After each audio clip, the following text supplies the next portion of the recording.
औरंगजेब 1658 से 1707 ईस्वी। शाहजहां के बाद एक कट्टर मुसलमान औरंगजेब 1658 से 1707 ईस्वी के हाथों में शासनाधिकार आया। इससे पूर्व वह अपने सभी तीन भाइयों दारा, सूजा, मुराद को मारकर स्वयं दिल्ली की गद्दी पर बैठा। औरंगजेब ने छांट छांट कर इस्लाम की कट्टर विधियों को अपनाया। उसकी संकीर्ण वृत्ति और कट्टर मुगलपन ने कला के सभी स्रोतों को सुखा दिया। औरंगजेब के दरबारी चित्रकारों में यद्यपि हिंदुओं की अधिकता थी, तथापि अपने आश्रयदाताओं की रुचि के अनुसार अब चित्रकला में कला उद्भावना की स्वाभाविक प्रेरणा न रहकर राग, रंग, विलासिता और खुशामदी प्रवृत्तियों का प्राबल्य हो गया था। कुछ चित्र औरंगजेब की आज्ञा से उनके परिवारजन के तैयार किए गए थे। औरंगजेब की चित्रकला के प्रति उदासीनता के बावजूद उसके युग की शाही चित्रशालाएं कायम रहीं, किंतु वे आगे अग्रसर होने की बजाय इस दौरान अवंती की ओर उन्मुख थीं। इस प्रकार औरंगजेब द्वारा चित्रकला का ऐसा बहिष्कार हो जाने के फलस्वरूप समाज में भी चित्रकला का महत्व कम होता गया और चित्रकार स्वयं हतोत्साहित होकर धनिक वर्ग के अधीन चले गए या फिर काम की तलाश में इधर उधर बिखरते व भटकते रहे। कलाकारों के इस प्रकार विकेंद्रित हो जाने से भारतीय चित्रकला के क्षेत्र में एक नया अध्याय जुड़ा और इस नए अध्याय का श्रीगणेश होने से चित्रकला की प्रांतीय शाखाएं पनपीं, जिसमें राजस्थानी चित्रकला का अपना एक विशिष्ट स्थान है। किंतु दक्षिण में बीजापुर और गोलकुंडा के दरबारों में मुसब्बिरों का सम्मान पहले जैसा ही बना रहा। 17वीं शताब्दी के अंत जो चित्र प्राप्त होते हैं, उनका निर्माण औरंगजेब के आश्रय में न होकर उक्त दक्षिणात्य दरबारों में ही हुआ। औरंगजेबकालीन चित्र। यूं तो औरंगजेब कट्टर मुसलमान एवं चित्रकला विरोधी शासक था, किंतु फिर भी उसके युवराज काल से लेकर वृद्धावस्था तक के चित्र प्राप्त हैं। औरंगजेब की युवावस्था का एक व्यक्ति चित्र ब्रिटिश संग्रहालय लंदन में है। एक अन्य चित्र में औरंगजेब को बीजापुर के घेरे के समय पर चित्रित किया गया है। इस चित्र में वृद्ध औरंगजेब को सोने के तख्त पर हरी गद्दी पर बैठाया गया है। मुख के चारों ओर सुनहरा प्रताप पुंज बनाया गया है। बीजापुर का घेरा सन 1686 ईस्वी में प्रारंभ हुआ था और काफी संघर्ष के बाद औरंगजेब को विजय प्राप्त हुई थी। यह चित्र रोज संग्रह बोस्टन में संग्रहीत है। इसी प्रकार गोलकुंडा पर विजय औरंगजेब का वृद्धावस्था का चित्र है। चित्र 37 औरंगजेब गोलकुंडा पर विजय। उपर्युक्त चित्रों में मुगल विशेषताएं नगण्य हैं। ब्यौरे की लिखाई में कठोरता तथा अपरिपक्वता है। स्याही का ज्यादा प्रयोग है, रेखांकन दुर्बल है। चित्रों में सजीवता के स्थान पर स्तब्धता अधिक है और कारीगरी ही शेष दिखाई देती है। मुगल शैली का महत्व।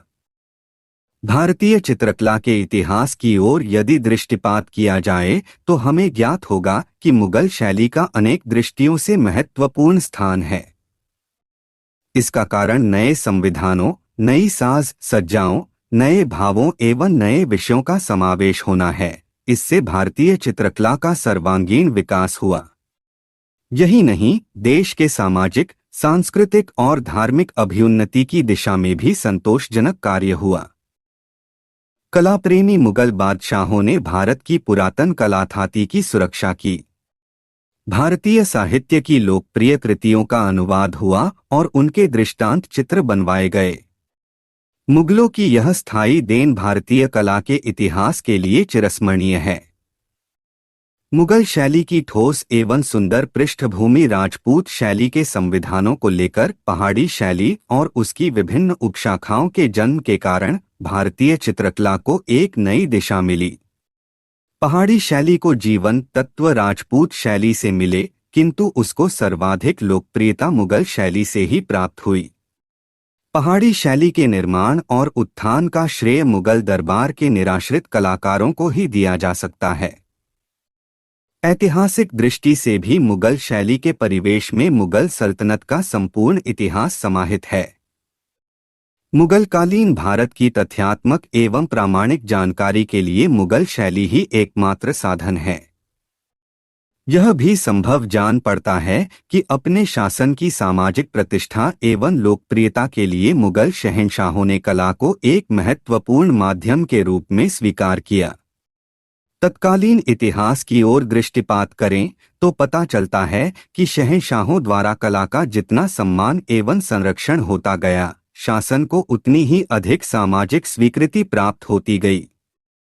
शहंशाह बाबर से लेकर औरंगजेब के समय तक भारत के सांस्कृतिक, सामाजिक, साहित्यिक उत्थान पतन का वास्तविक स्वरूप तत्कालीन चित्रों में स्पष्ट रूप से विद्यमान है। इसके विपरीत कला के प्रति जितनी उदासीनता एवं उपेक्षा बरती गई, शासन के लिए प्रजा प्रेम में उतनी ही शिथिलता होती गई। यही कारण है कि हुमायूं, अकबर, बाबर, जहांगीर जैसे दूरदर्शी बादशाहों ने कला का हृदय से सम्मान किया और देश के को राजकीय संरक्षण देकर कला के प्रचार प्रसार के लिए निरंतर प्रयत्नशील रहे। उपरोक्त यही सब कारण थे कि मुगल शैली अपने चरमोत्कर्ष को पहुंची और भारतीय चित्रकला के इतिहास में उसके द्वारा युग युगांतर तक की प्रतिष्ठा हुई। भारतवर्ष के इतिहास में मुगलकालीन शासन और समाज की सौंदर्य प्रियता का ऐसा उदाहरण अन्यत्र नहीं मिलता। मुगल शैली के चित्रों की विशेषताएं। मुगल चित्रकला का भारत में ही नहीं वरन एशिया की कला में अपना महत्वपूर्ण स्थान है। जिस प्रकार मुगल साम्राज्य भव्यता, ऐश्वर्य और वैभव के साथ उदित हुआ, उसी प्रकार मुगल चित्रों की भव्य विशेषताओं ने भारतीय कला शैली में अपना पृथक महत्व बनाया। यूं तो फारस की चित्रकला में लघु चित्रण और पोथी चित्रण का बाहुल्य था, किंतु चित्रकला में धर्म निषिद्ध होने के कारण वह कभी धर्म के क्षेत्र में पदार्पण न कर सकी। 16वीं शताब्दी में फारस की चित्रकला मुगल सम्राटों के संरक्षण में भारतीय कला की विशेषताओं को ग्रहण कर गई और उसमें अनेक नवीन विशेषताओं का प्रस्फुटन हुआ। एक रंग। मुगल चित्र शैली के रंगों में एक विशेष प्रकार की दीप्ति थी। कलाकार ने मुगल चित्रों में प्रयुक्त रंगों को अपनी देख रेख में बनवाया। ये रंग 3 प्रकार के हैं। वानस्पतिक रंग। इसमें काला काजल सरसों के तेल से भरे दीपक में कपूर जलाकर काजल बनाया जाता था। महावर लाख से तैयार किया गया रंग। नीला नील पौधे के रस से तैयार। पीला नकली प्यौड़ी तथा ढाक आदि फूलों का रस। रासायनिक रंग। इसमें सफेद सफेदी कासगार जस्ते को फूंक कर बनाया गया रंग। लाल सिंदूर पारे की भस्म हिंगुल संग्रफ रंग। पीला प्यौड़ी। खनिज रंग। इसमें लाल हिरौंजी तथा गेरू। नीला लेपिस लाजुली। पीला चमकदार हरताल। पीला गंदा रामरच। हल्का पीला मटमैला एवं मुल्तानी मिट्टी। सफेद खड़िया। हरा जंगाल सकसब्ज टैरावट। सोना चांदी। सोने व चांदी की हिलकारी बनाकर भी सोने एवं चांदी के रंगों का प्रयोग किया गया है। रंगों द्वारा हल्की गहरी तानें भी बनाई गई हैं। इस प्रकार मुगल चित्र शैली के रंग और अधिक आकर्षक एवं ओजपूर्ण बन गए हैं। 2 छाया या पर्दाज। मुगल चित्रों में सादृश्य यथार्थता अथवा उभार या गोलाई दिखाने के लिए छाया प्रकाश के सिद्धांत का पालन हुआ। यह छाया प्रायः आकृतियों में बगलों, चेहरों में कान, जबड़े एवं आँख के पास लगाई गई है। इस छाया को महीन तूलिका से काली स्याही या काले मिश्रित उपयुक्त रंग से पास महीन तथा छोटी रेखाओं को खींचकर खत पर्दाज या पास बिंदु लगाकर दाना पर्दाज के द्वारा बनाया जाता था। वस्त्रों की स्वाभाविक शिरकन व फहरान मुगल चित्रों को यथार्थ स्वरूप प्रदान करती है। 3 हाशिए। मुगल चित्रों के हाशिए भी कुशल कलाकारों द्वारा बनाए जाते थे, जो केवल हाशिए बनाने में ही सिद्धहस्त थे। चित्र के साथ साथ चित्र को चारों ओर से खत में बांधने की प्रथा थी। इन खतों को सुंदर अलंकृत डिजाइनों से सजाया जाता था। इन हाशियों में बेल बूटों के अतिरिक्त मानवाकृतियों पर आधारित या आखेट संबंधी डिजाइन होते थे। प्रायः हाशियों पर सोने या चांदी की तबक को छिटक दिया गया था या फिर इन्हें सपाट 2-3 रंगों में छोटे बड़े खतों में विभाजित किया गया था।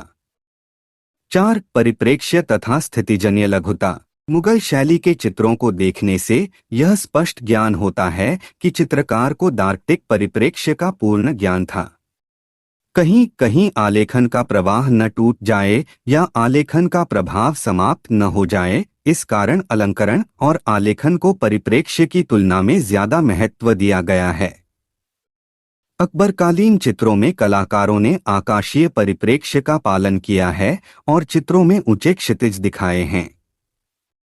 भवनों की छतें दृष्टि तल से बहुत नीचे अंकित कर दी गई हैं, परंतु कालांतर में क्षितिज भी नीचा हुआ और भवनों, जुलूस, परेड इत्यादि के दृश्यों में परिप्रेक्ष्य का प्रयोग किया जाने लगा।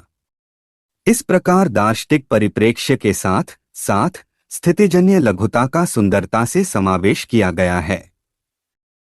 5. भवन। मुगल चित्रों में भवन को विशेषता से चित्रित किया है। सफेद संगमरमर या लाल रंग से स्थापत्य बनाए गए हैं, जो आगरा, दिल्ली के लाल सफेद भवनों का हो प्रारूप है। यह समसामयिक मुगल भवन शैली में चित्रित हैं।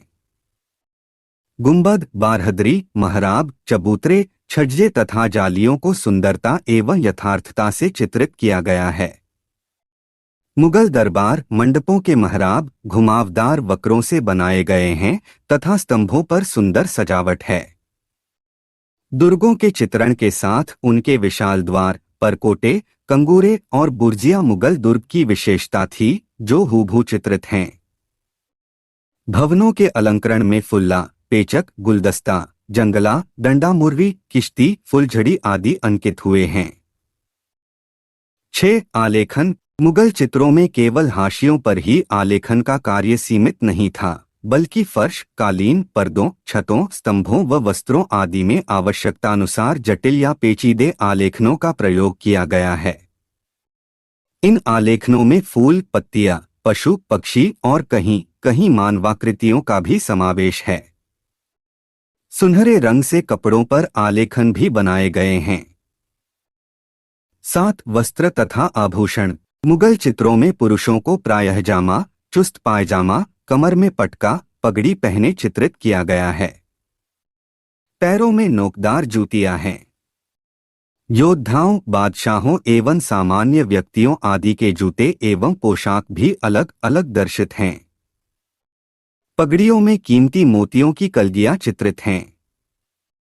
युवा राजकुमारों को कानों में कुंडल व गले में कई लड़ों की मोतियों की मालाएं पहने चित्रित किया गया है। स्त्रियों के पहनावे में सामान्यतः कुर्ता या आस्तीनदार चोली, झीना आंचल, पायजामा या लहंगा है। आभूषणों में मोतियों की मालाएं, बाजूबंद, दस्तबंद, कड़े, बेंदी, झुमके, झुमर तथा पेटियां पहने चित्रित हैं। अधिकांश आकृतियों को चिकन, मलमल आदि के बारीक बने वस्त्र पहने चित्रित किया गया है। वस्त्रों में बूटियां सोने के रंग से बनाई गई हैं। इस प्रकार मुगल काल में स्त्रियों का चित्रण कम हुआ है और जो हुआ है वह भारतीय परंपरा के अनुसार ही।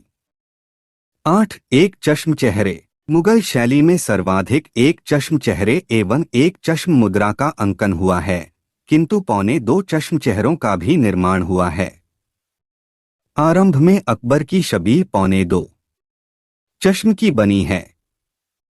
इसके पश्चात मुगल सम्राटों की प्रधानतः एक चश्म शबीह ही बनी है।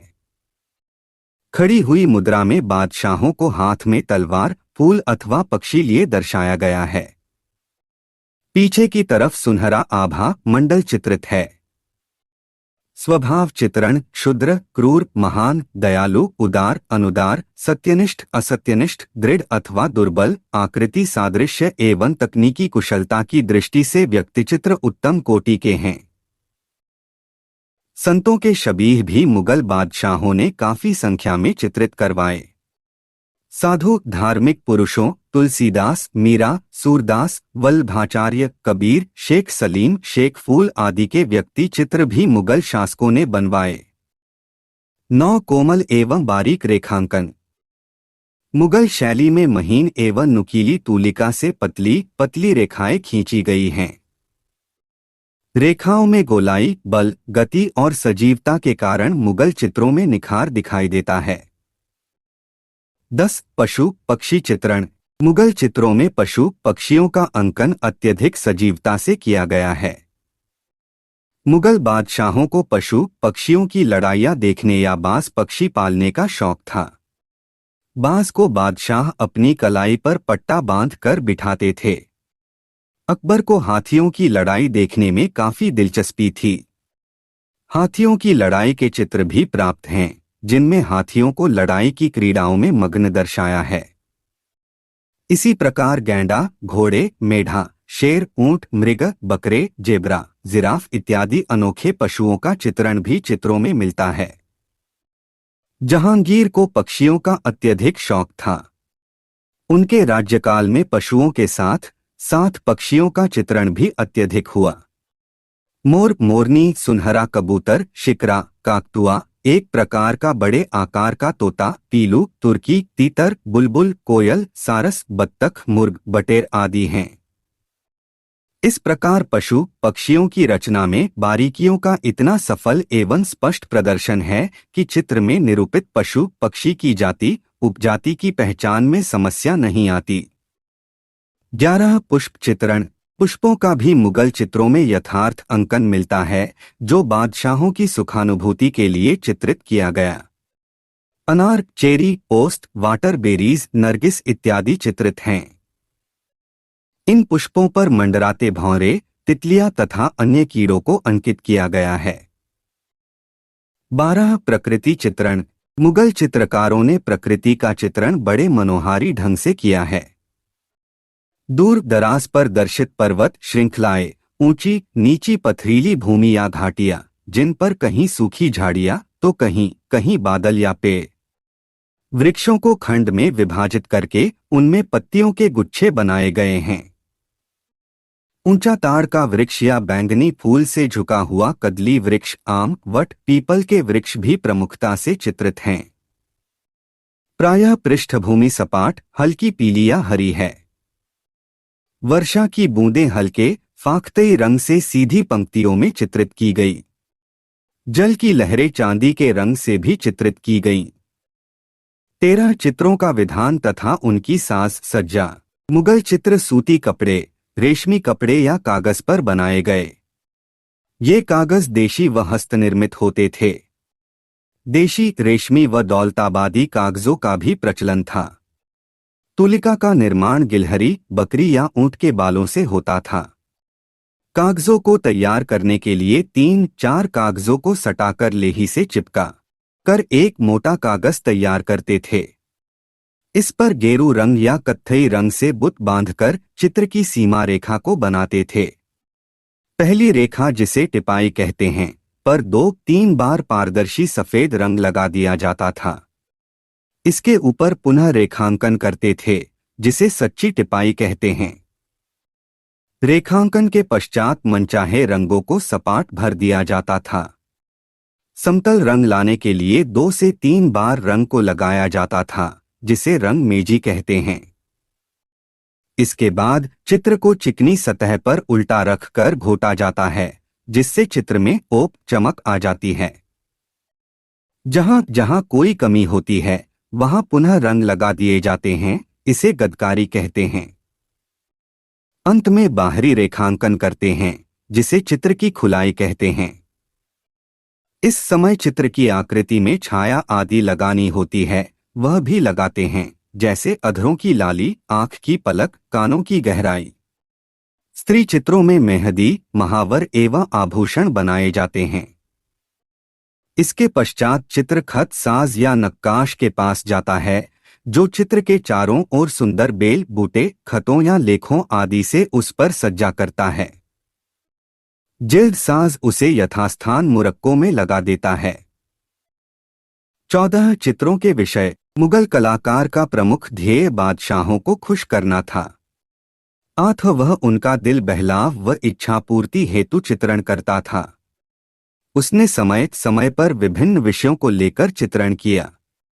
बादशाहों, संतों, साधुओं, सरदारों, मंत्रियों, अमीरों, विद्वानों, विदूषकों, मलिकाओं, बेगमों, बादशाह के निकट सामंतों, संबंधियों एवं उनके वृद्धावस्था व यौवन काल इत्यादि के शबीह बनाए गए। दरबारी दृश्यों में दरबारी अदब, कायदे, मुजरे तथा मुगल अनुशासन का पूर्ण आभास होता है। भारतीय काव्य तथा कथाओं से संबंधित चित्र, जिनमें नल दमयंती, महाभारत प्रमुख हैं। युवराजों के जन्म, ताजपोशी, राज्याभिषेक, आखेट दृश्यों, युद्ध, बादशाहों का वैभव व आमोद प्रमोद आदि विषय भी चित्रकारों ने बखूबी चित्रित किए, किंतु रागमाला, नायक, नायिका एवं जनजीवन से संबंधित विषयों का मुगल चित्रकला में स्थान नगण्य सा रहा। 15 हस्त मुद्राएं तथा अंग भंगिमाएं। मुगल चित्रों में यथार्थता के अधिकांश हस्त मुद्राएं एवं अंग भंगिमाएं स्वाभाविक और यथार्थ हैं।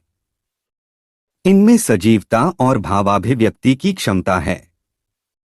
मुगल शैली में अनेक प्रकार की अंग भंगिमाओं में मानवाकृतियों को चित्रित किया है। आकृति को खड़े, बैठे, झुके, सलाम या मुजरा दर्शाया है, जिसमें हाथ की अंगुलियों तथा पैरों आदि की बनावट सजीव एवं सुंदर है। इस प्रकार मुगल कला बादशाहों के समय में ही उदित हुई और इन्हीं के समय में ही कवलित हो गई। वह जन सामान्य की आकांक्षा के अनुरूप प्रकट नहीं हो पाई। फिर भी मुगल शहंशाहों की नज़ाकत व नफासत, अदब, कायदे एवं रुचि में मुगलिया चित्र आलोक, कलात्मक सौंदर्य, रूप सौंदर्य, रंगाभारण, सूक्ष्म तथा सौम्य चित्रण को ऐसा पनपाया कि सैकड़ों संसार प्रसिद्ध चित्र मुगल मुसब्बिरों ने निःसृत कर डाले। मुगल और राजपूत चित्र शैलियों की तुलना। मुगल शैली का मूल आधार भारतीय नहीं है, वह ईरानी है। ईरानी और भारतीय शैलियों के सम्मिश्रण से जिस नई शैली का जन्म हुआ, उसी को मुगल कलम कहते हैं। राजपूत शैली विशुद्ध भारतीय है। उसके संविधान, प्रतिमान सभी में भारतीयता व्याप्त है। मुगल शैली दरबारी कला है। उसके चित्र राजसी तथा सामंती परंपराओं से प्रभावित हैं और यथार्थवादी हैं। राज दरबार, राज परिवार, युद्ध के दृश्य एवं व्यक्ति चित्रों का निर्माण उनकी व्यक्तिगत रुचियों के अनुसार हुआ है, जबकि राजपूत शैली जनता के दरबार की कला रही है, अर्थात वे जनवादी विचार से सपक्ष है। सामाजिक जीवन संबंधी विषयों की झांकी चित्रों में चित्रित है। चित्रों में कल्पना और रुमानीपन है, जैसे नायक, नायिका, रागमाला एवं राधा कृष्ण पर आधारित चित्र। मुगल चित्रों में पुरुषों के शबीह चित्र ही ज्यादा बने, नारी चित्रण का प्रायः अभाव ही रहा। जबकि राजपूत शैली में नारी चित्रण अधिक हुआ, उसका श्रृंगारमय रूप, आमोद प्रमोद रूप, ममता में ममता इत्यादि अनेक रूपों में नारी को चित्रित किया गया है। मुगल शैली में मानवाकृतियों का कद सामान्य रहा है, जबकि राजपूत शैली में विभिन्न शैलियाँ ढूंढाड़, मारवाड़, मेवाड़, हाड़ौती में मानवाकृतियों का कद अलग अलग रहा है। मुगल शैली के चित्रों में छाया प्रकाश व पर्दास का अत्यधिक प्रयोग मिलता है, जबकि राजपूत शैली में इन दोनों पर्दास एवं छाया प्रकाश का कहीं कहीं ही प्रयोग हुआ है। मुगल शैली के चित्रों में रेखाओं में सफाई व महीनपन है, जबकि राजपूत शैली के चित्रों की रेखाओं में सफाई व महीनपन के साथ साथ गत्यात्मकता भी है। मुगल शैली के चित्रों में प्रकृति चित्रण स्वाभाविक रूप से चित्रित है। पशु, पक्षियों व पुष्पों को अलग अलग रूपों में चित्रित किया गया है, जबकि राजपूत शैली में प्रकृति को मानव की चिरसंगिनी के रूप में चित्रित किया है। मुगल शैली जहां छोटे मोटे चित्रों के अंकन से आरंभ हुई, वहीं राजपूत शैली का आरंभ भित्तिचित्रों के निर्माण से हुआ। मुगल शैली में बड़े आकार के चित्रों का अभाव है, जबकि राजपूत शैली में चित्र बड़े आकार के कागजों व कपड़ों पर भी मिलते हैं। मुगल शैली के चित्रों में अंतराल व्यवस्था में यूरोपीय प्रभाव के कारण तत्वों का नंदतिक प्रयोग अधिक नहीं हो पाया है, जबकि राजपूत शैली में कलाकार रूप अंतराल व्यवस्था में बड़ा सचेष्ट रहा है। वह कहानी के विभिन्न दृश्यों को इस नंदतिक व्यवस्था के बल बूते पर चित्रित कर पाया। मुगल शैली के चित्र दीवार पर अंकित नहीं मिलते, जबकि राजपूत शैली के चित्र दीवारों पर चित्रित मिलते हैं। मुगल शैली में सुलिपि आलेख्य स्थान के बीच बीच में आ गई है, जबकि राजपूत चित्रों में आलेख्य स्थान सुलिपि वाले पैनल को बचाकर बनाया गया है। मुगल शैली की सीमाएं बड़े बड़े नगरों, विशेषत आगरा, दिल्ली, लखनऊ और लाहौर तक बनी रहीं, जबकि राजपूत शैली की निर्माण भूमि उत्तर भारत में राजस्थान, पंजाब, हिमाचल प्रदेश तक विस्तृत थी। मुगल शैली में कलाकारों के नाम फारसी भाषा में चित्रों पर अंकित मिलते हैं, जबकि राजपूत शैली के कलाकारों के नाम देवनागरी लिपि में लिखे मिलते हैं। दक्षिण चित्र शैली। दक्षिणी उद्भव और विकास। दक्षिण में विजयनगर के राजाओं के समकालीन बहमनी सुल्तानों का शासन था। इनका यह क्षेत्र उत्तर व दक्षिण में नर्मदा व तुंगभद्रा नदियों से घिरा था।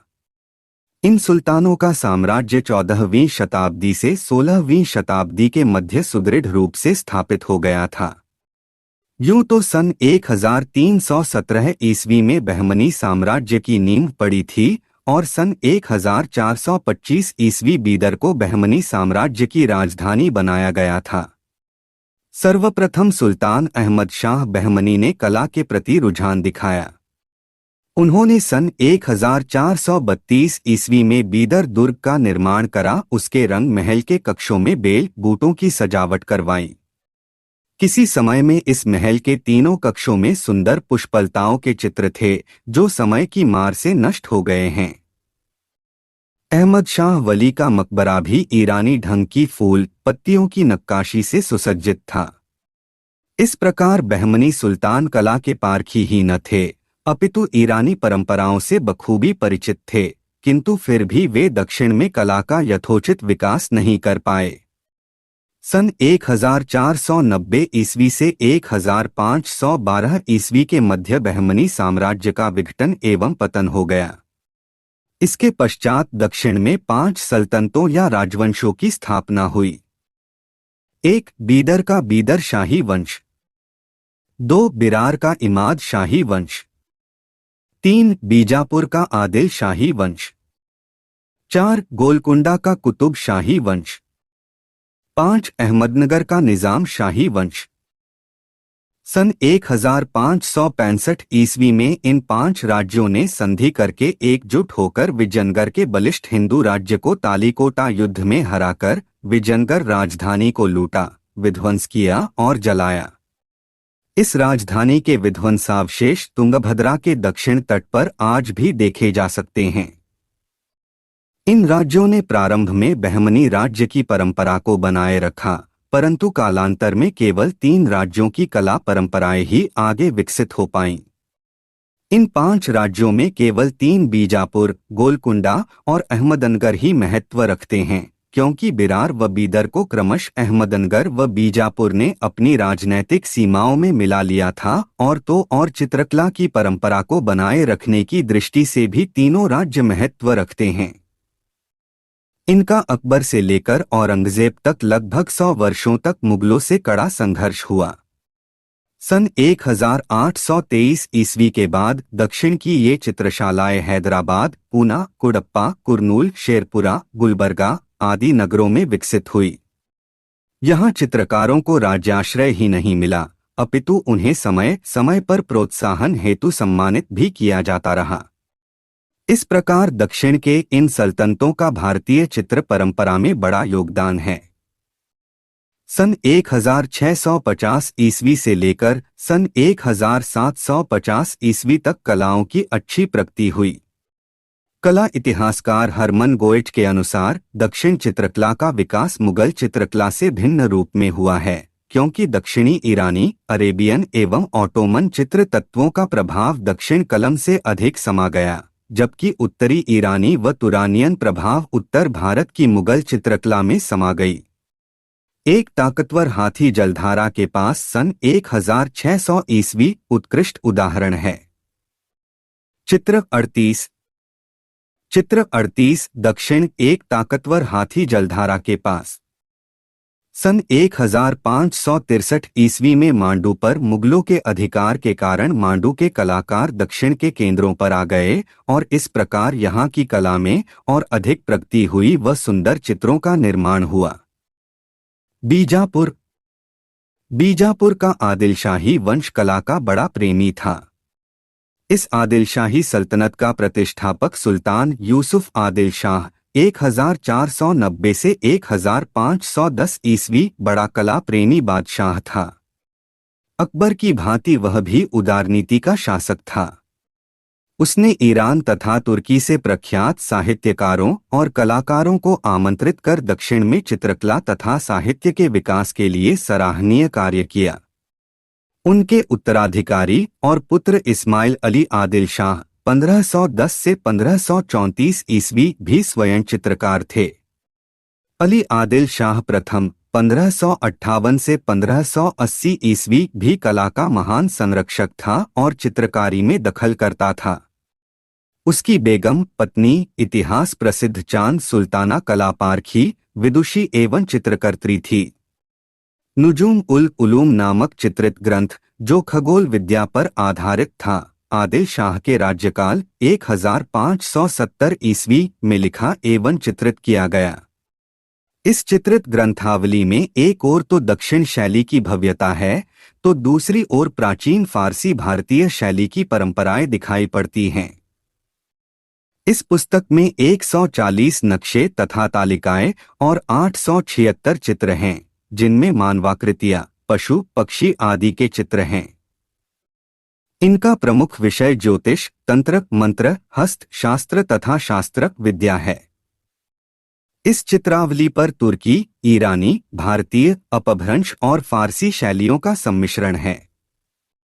अली आदिल शाह प्रथम के भतीजे इब्राहिम आदिल शाह द्वितीय 1580 से 1627 ईस्वी के राज्य के दौरान बीजापुर कलम की अत्यधिक उन्नति हुई। वे संत विचारधारा के अबलावली लेखक व चित्रकार थे। आपके राज्यकाल के दौरान व्यक्ति चित्र, शबीह, भित्तिचित्र और प्रादेशिक लोक शैली की कृतियां बनाई गईं, जो ईरानी प्रभाव लिए थीं, क्योंकि इनके चित्रकार दल का प्रधान ईरानी था। इस काल के बने दो चित्र सघन वन में खड़ी स्त्री और हाथियों की लड़ाई भारत इतिहास संशोधक मंडल, पूना में हैं। यही नहीं, ब्रिटिश संग्रहालय लंदन और प्रिंस ऑफ वेल्स संग्रहालय मुंबई में संग्रहित शबीह बड़ी उत्कृष्ट हैं। रागमाला के अनेक चित्रों का चित्रण बादशाह का संगीत में रुझान दर्शाता है। चित्र 39। इस समय बीजापुर जिले के कुमातगी में बना हुआ धारागृह भित्तिचित्रों से चित्रित था, जो आदिल शाह का भित्ति चित्रों में रुझान दर्शाता है। बचे हुए कुछ में चौगान वाला चित्र दर्शनीय है। भित्तिचित्रों इसी प्रकार उसके पुत्र और उत्तराधिकारी मोहम्मद आदिल शाह 1627 से 1657 ईस्वी ने भी अपने पिता द्वारा पोषित तथा पल्लवित कलाभिरुचि को उसी शान शौकत से आगे बढ़ाया। इस समय के जो चित्र प्राप्त हैं, उन पर मुगल शैली का प्रभाव ज्यादा प्रदर्शित है, क्योंकि इस दौरान बीजापुर के मुगल चित्रों का आदान प्रदान बढ़ा है। तुजुक ए जहांगीरी में उल्लेख है कि जहांगीर ने एक शबीह इब्राहिम आदिल शाह के पास भेजी थी। मोहम्मद आदिल शाह ने आसार महल की सज्जा हेतु इटालियन कलाकार बुलाए थे, जिससे उस समय के चित्रों पर यूरोपीय प्रभाव भी पड़ने लगा था। आदिल शाह के राज्यकाल में निर्मित अनेक चित्र प्रिंस ऑफ वेल्स संग्रहालय मुंबई में प्राप्त है, जिनमें शाहजहांकालीन रियाजकारी, दक्षिण में पाए छपे पर्दों की तरह अग्रभूमि में फूलों की सजावट व बीजापुर जैसे चमकदार चेहरे और सादी हरी पृष्ठभूमि है। इसके उत्तराधिकारी अली आदिल शाह द्वितीय 1657 से 1672 ईस्वी और उसके उत्तराधिकारी सिकंदर अली शाह 1627 से 1687 ईस्वी ने भी बीजापुर कलम की उन्नति में सहयोग किया। इन शासकों के राज्यकाल में मुगल, राजपूत और पश्चिमी शैलियों का भी बीजापुर कलम में प्रवेश हो चुका था। इस समय की चित्रित रागमाला चित्रावली इसका स्पष्ट उदाहरण है। ये रागमाला बड़ौदा संग्रहालय में सुरक्षित हैं। हैदराबाद संग्रहालय में कुछ स्फुट चित्र संग्रहीत हैं, जिनमें पश्चिम और दक्षिण की विभिन्न शैलियों का अपूर्व सम्मिश्रण देखने को मिलता है। प्रिंस ऑफ वेल्स संग्रहालय मुंबई में कपड़े पर चित्रित बीजापुर के शासकों का विशाल पटचित्र इसका उत्तम उदाहरण है। इनके अतिरिक्त बोडेलियन लाइब्रेरी, ऑक्सफोर्ड, भारत इतिहास संशोधक मंडल, पूना, ब्रिटिश म्यूजियम, लंदन, चेस्टरबेट्टी संग्रह, लंदन और विभिन्न व्यक्तिगत संग्रहों में बीजापुर कलम के चित्र सुरक्षित हैं। चित्रकला के साथ साथ आदिलशाही शासकों ने स्थापत्य में भी रुचि दिखाई, जिसका भव्य उदाहरण यमुना तट पर अवस्थित बीजापुर का विशाल दुर्ग है। इसके साथ साथ जामा मस्जिद, इब्राहिम रोजा, संत मंजला महल, मेहता महल एवं गोल गुंबद हैं। इन विशाल भवनों में हिंदू मुस्लिम स्थापत्य का अपूर्व समन्वय दिखाई देता है। सन 1687 ईस्वी में शिवाजी व औरंगजेब से युद्ध में व्यस्त रहने के कारण चित्रकला पर विशेष ध्यान नहीं दिया गया और अंततोगत्वा औरंगजेब ने बीजापुर को परास्त कर आदिल शाही राज्य का अंत कर दिया। अहमदनगर के हुसैन निजाम शाह प्रथम 1553 से 65 ईस्वी ने विजयनगर साम्राज्य को क्षीण करने में मुख्य भूमिका निभाई। सन 1565 ईस्वी में निजाम शाह की मृत्यु हो जाने पर उसका अल्पवयस्क पुत्र मुर्तजा गद्दी पर बैठा, पर निजाम शाह की गोलकुंडा वाली बेगम राज काज देखती रही। यही मुर्तजा की मां थी, जिसे मुर्तजा ने सन 1569 ईस्वी में कैद कर लिया था। मुर्तजा ने अपने राज्यकाल में 1565 से 69 ईस्वी अपने पिता की प्रशंसा में तारीफ-ए-हुसैन शाही काव्य ग्रंथ को चित्रित करवाया। इस ग्रंथ में मालवा में चित्रित नियामतनामा का प्रभाव है, जो ईरानी है। यह ग्रंथ भारत इतिहास संशोधक मंडल, पूना के संग्रह में है। इस ग्रंथ में 12 चित्र हैं, जो अधिकांश युद्ध दृश्यों से संबंधित हैं। इसमें एक चित्र गोलकुंडा वाली बेगम के विवाह से संबंधित है। इस ग्रंथ के चित्रों में सुनहरा गोलाकार आकाश, ऊंचा क्षितिज, वृक्षों से निकलती पुष्पित टहनियां, मर्मस्पर्शी रेखाएं व चमकदार रंग हैं। स्त्रियों को उत्तर भारत की वेशभूषा पहने चित्रित किया गया है। अहमदनगर में सन 1591 से 95 ईस्वी निर के बीच रागमाला से संबंधित चित्र भी बने हैं।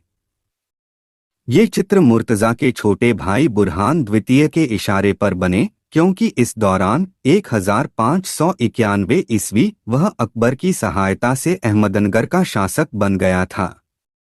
चित्र 40 परंतु सन 1601 ईस्वी में अहमदनगर अकबर के अधिकार में आ गया। पेशवा मलिक आमेर की सहायता से इस प्रदेश के कुछ भाग पर बुरहान द्वितीय व मुर्तजा द्वितीय का अधिकार रहा। उसने दौलताबाद में एक नवीन किले का निर्माण कराया और खिरकी को नई राजधानी बनाया। सन 1633 ईस्वी तक संपूर्ण अहमदनगर राज्य पर मुगलों का साम्राज्य स्थापित हो गया। चित्र 40 अहमदनगर वसंतराग। अहमदनगर की कला शैली ने बीजापुर व गोलकुंडा की चित्र शैलियों को विशेष रूप से प्रभावित किया। गोलकुंडा सन 1530 ईस्वी से 1580 ईस्वी के मध्य इब्राहिम कुतुब शाह गोलकुंडा का संस्थापक राजा था। इसी के द्वारा गोलकुंडा में सर्वप्रथम शासन स्थापित किया गया। विजयनगर पतन के बाद सबसे ज्यादा लाभ गोलकुंडा को ही मिला, क्योंकि विजयनगर से अनेक कलाकार एवं दस्तकार यहां आकर बस गए थे, जिन्हें कुतुब शाह ने संरक्षण प्रदान किया। कुतुब शाह का पुत्र मुहम्मद कुली कुतुब शाह 1580 से 1611 ईस्वी भी कला एवं संस्कृति का उन्नायक शासक सिद्ध हुआ। उसने भी अपने दरबार में अनेक शिल्पी, जुलाहों और स्वर्णकारों को गोलकुंडा आमंत्रित किया। गोलकुंडा का प्रसिद्ध बंदरगाह मसुलीपट्टम था और यहीं से देश विदेश के लिए व्यापार होता था। व्यापार में जो आय होती थी, उस धन को बादशाह चित्रकला की उन्नति के लिए खर्च करता था। मोहम्मद कुली ने अपनी पत्नी बेगम भागमती के सम्मान में सन 1589 ईस्वी में हैदराबाद को नई राजधानी बनाया। उसे सुव्यवस्थित ढंग से बसाया और सन 1591 ईस्वी में हैदराबाद में चार मीनार का निर्माण करवाया, जिसे विजय द्वार के रूप में बनाया गया था। कुली के ईरान प्रदेश के संस्थापकों से भी प्रगाढ़ संबंध थे। इन्हीं के राज्य में गोलकुंडा से पट चित्र ईरान व यूरोपीय देशों को भेजे जाते थे। इसी समय का बना हुआ एक चित्र मैना और नारी चेस्टरबेट्टी संग्रह में है। इस चित्र की पृष्ठभूमि सुनहरी है और पर्वतों का चित्रण दरारदार गुलाबी रंग में है, जो ईरानी शैली जैसा है। अग्रभूमि में पुष्पित पौधे व मध्य भूमि में पेड़ अंकित हैं, जो चीनी कलम से सामय रखते हैं। नारी आकृति को लंबे केश युक्त जामा, पायजामा, दुपट्टा एवं कीमती आभूषण पहने चित्रित किया गया है। गोलकुंडा की पासवान और नृत्यांगनाएं सुंदर व कीमती आभूषणों को पहनने के लिए प्रसिद्ध थीं। इन्हीं नृत्यांगनाओं एवं पासवानों के चित्र गोलकुंडा में बड़ी मात्रा में चित्रित हुए। गोलकुंडा कला के प्रारंभिक चित्रों में सन 1590 ईस्वी में चित्रित 5 नृत्यांगनाओं का चित्र ब्रिटिश संग्रहालय लंदन में है। सन 1611 से 1626 ईस्वी में गोलकुंडा के सिंहासन पर मोहम्मद कुली का भतीजा मोहम्मद कुतुब शाह गद्दी पर बैठा। उसके राज्यकाल के दौरान अनेक व्यक्ति चित्र एवं दरबारी चित्रों का निर्माण हुआ। सन 1610 से 1620 ईस्वी के मध्य गोलकुंडा में दीवान ए हाफिज की सचित्र पोथी भी चित्रित की गई। चित्र 41 गोलकुंडा रागिनी मधुमाधवी। इसके पश्चात गोलकुंडा की कला परंपरा को अबुल हसन तानाशाह 1627 से 1687 ईस्वी ने किसी तरह निभाया। इस समय में चित्रित रागमाला के चित्रों में तेज चमकीले रंगों का प्रयोग किया गया है और मुगलिया प्रभाव भी चित्रों में बरकरार रहा है। चित्र 41 तानाशाह के अंतिम वर्ष बड़े कष्टों में बीते, क्योंकि औरंगजेब की सेना ने सन 1688 ईस्वी में गोलकुंडा पर घेरा डाल दिया था और इन सभी राज्यों को समाप्त कर इनके ऊपर हैदराबाद में मुगल सूबेदार नियुक्त कर दिया था और उसका केंद्र हैदराबाद बना दिया था। हैदराबाद का शासक आसफ शाह 1725 से 48 ईस्वी कलाकारों का आश्रयदाता था। इसके राज्यकाल में औरंगजेब के अत्याचारों से पीड़ित होकर अनेक मुगल कलाकार यहां आकर बस गए थे। कुछ कलाकार औरंगाबाद आ गए थे, क्योंकि आसफ शाह ज्यादातर औरंगाबाद ही रहता था। इस प्रकार हैदराबाद और औरंगाबाद दोनों स्थानों में चित्रकला फूली फली। आसफ शाह के राज्यकाल में अनेक चित्रों का निर्माण हुआ, जिनमें मुख्य रूप से सामंतों, स्त्रियों, आश्रयदाताओं, उमराओं, संतों तथा रागनियों के चित्र बने, जिनमें विषय वस्तु से लेकर वस्त्र, आभूषण, वर्ण विधान, आकृति, रचना, पुष्प, पक्षी इत्यादि का संयोजन सभी कुछ मौलिक एवं रूढ़िवादी था। वृक्षों में आम्र, नारियल, पुष्पित चंपा, ताड़ इत्यादि वृक्षों का चित्रण हुआ था। पक्षियों में मयूर प्रमुख है। आलेखन युक्त कालीन, तकिए, वस्त्र आदि दक्षिणी आलंकारिक प्रवृत्ति के अनुसार हैं। आसफ शाह के पश्चात उसका बेटा नासिर जंग सन 1748 ईस्वी में 2 वर्ष के लिए गद्दी पर बैठा। वह स्वयं चित्रकार था। तत्पश्चात मुज़फ़्फ़र जंग, सलवान जंग और सन 1762 ईस्वी में मीर निजाम अली खां आसफ शाह द्वितीय शासक बने। उनके राज्यकाल में भी चित्रकला ने बहुत उन्नति की। सन 1793 ईस्वी में मीर निजाम ने तुजक ए आसफी नामक ग्रंथ का लेखन एवं चित्रण अपनी प्रशंसा में करवाया था। निजाम स्वयं चित्रकार था और एक अन्य व्यक्तिवलम चित्रकार उसके दरबार में उत्कृष्ट चित्रण कार्य करता था। इस चित्रकार को 12,000 रुपये वार्षिक आय की जागीर निजाम ने उसके कार्य से प्रसन्न होकर दी थी। आसफ शाह चतुर्थ 1829 से 57 ईस्वी तथा आसफ शाह पंचम 1857 से 61 ईस्वी के समय यहाँ की चित्रकला ने अपनी मौलिकता खो दी, क्योंकि चित्रों पर मराठा शैली एवं मीनाकारी का प्रभाव दृष्टिगोचर होने लगा था, जो ह्रास के स्पष्ट लक्षण थे। इस प्रकार हैदराबाद शैली में दरबारी दृश्य, रनिवास, रागमाला, चकई क्रीड़ा, दूती द्वारा वधु का मार्गदर्शन आदि चित्र बनाए गए। दक्षिण शैली के चित्रों की विशेषताएं। आकृतियां प्रायः हल्की नीली या पीली पृष्ठभूमि पर चित्रित की गई हैं। मानवाकृतियों की शारीरिक रचना लंबी है। स्त्रियों के माथे छोटे, पीछे की ओर ढलवा हैं। एक चश्म प्रफुल्ल चेहरे एवं लंबे तरंगनुमा केश चित्रित हैं। स्त्रियों को आभूषणों से युक्त दर्शाया है, जो सतलड़ी या पंचलड़ी हार, कंठी, माला, धुकधुकी, बाजूबंद, कर्णफूल पहने हैं। वेशभूषा में लंबी चोली, दुपट्टा, पेशवाज और सूथन है। पुरुष आकृतियों की वेशभूषा में घेरदार जामे, कमरबंद, सरपेच हैं व आभूषणों में माला, हार, बाजूबंद पहने दर्शाया गया है। भवनों को श्वेत मीनारनुमा दर्शाया है, जिन पर महीन पच्चीकारी का चित्रण है। भवनों को विलासितापूर्ण सामग्री युक्त दर्शाया गया है, जैसे चीनी फूलदान, कालीन, कसीदायुक्त पर्दे इत्यादि। पृष्ठभूमि में दक्षिण शैली, जैसे भवन या मुगल शैली जैसी पृष्ठभूमि अंकित है। पक्षियों में मयूर का अधिक चित्रण है। हाशिए सुनहरे रंग या सिंगरफ रंग से नक्काशीयुक्त बनाए गए हैं।